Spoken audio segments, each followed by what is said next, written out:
इस क्वेश्चन में 11 और 23 में प्लस 12 हो रहा है, ठीक है, और 95 और 191 में प्लस 96 हो रहा है, ठीक है।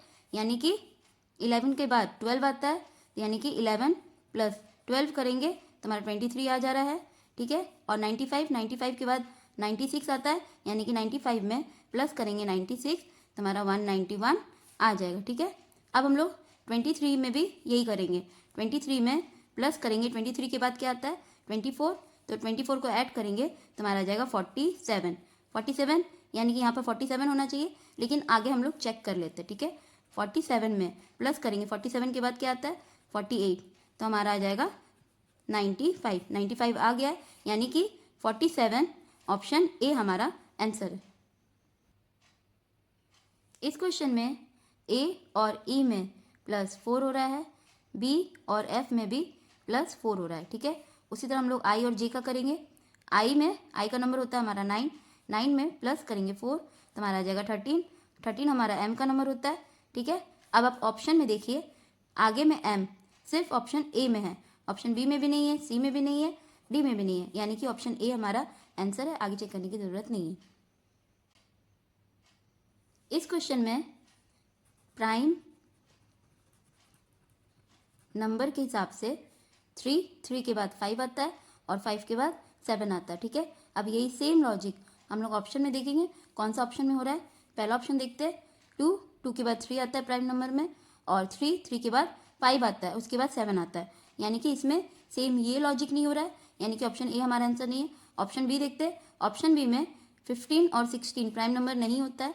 ऑप्शन सी देखते हैं, ऑप्शन सी में 37 के बाद 41 आता है प्राइम नंबर में, और 41 के बाद 43 भी आता है प्राइम नंबर में, यानी कि इसमें सेम इसी लॉजिक से हो रहा है, यानी कि ऑप्शन सी हमारा आंसर है।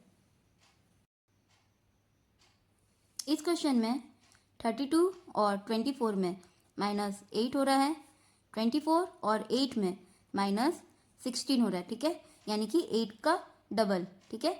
अब यही सेम लॉजिक हम लोग ऑप्शन में देखेंगे, कौन सा ऑप्शन का नंबर सेट सेम इसी लॉजिक से हो रहा है, ठीक है। तो पहला ऑप्शन हमारा 26 और 32 इन दोनों में +6 हो रहा है, ठीक है, और 32 और 42 में +10 हो रहा है, यानी कि इसमें सेम ये लॉजिक नहीं हो रहा है, यानी कि ऑप्शन ए नहीं है, ठीक है। ऑप्शन बी देखते, 34 और 24 में -10 हो रहा है, और 24 और 14 में -10 हो रहा है, इन दोनों में बराबर हो रहा है, जबकि यहाँ पर डबल होना चाहिए था। जैसे यहाँ पर 8 का डबल 16 हुआ है, उसी तरह यहाँ पर 10 का डबल 20 होना चाहिए था, ठीक है।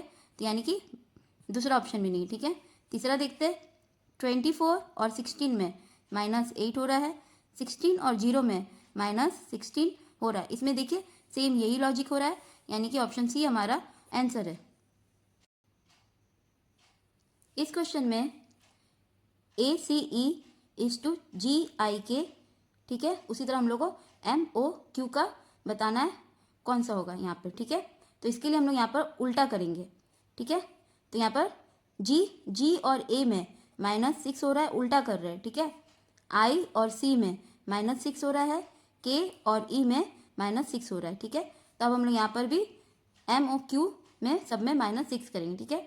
अब आप लोग ऑप्शन में देखिए, लास्ट में सारा ही लेटर अलग है, तो सबसे पहले हम लोग लास्ट वाला लेटर का निकाल लेते हैं, ठीक है। तो लास्ट में हमारा Q है, Q का नंबर होता है 17, और 17 में माइनस करेंगे 6 तो हमारा आ जाएगा 11 हमारा K का नंबर होता है। अब आप यहाँ पर देखिए, K सिर्फ ऑप्शन सी में है, ऑप्शन ए में भी नहीं है, बी में भी नहीं है, डी में भी नहीं है, यानी कि ऑप्शन सी हमारा आंसर है, आगे चेक करने की ज़रूरत नहीं है।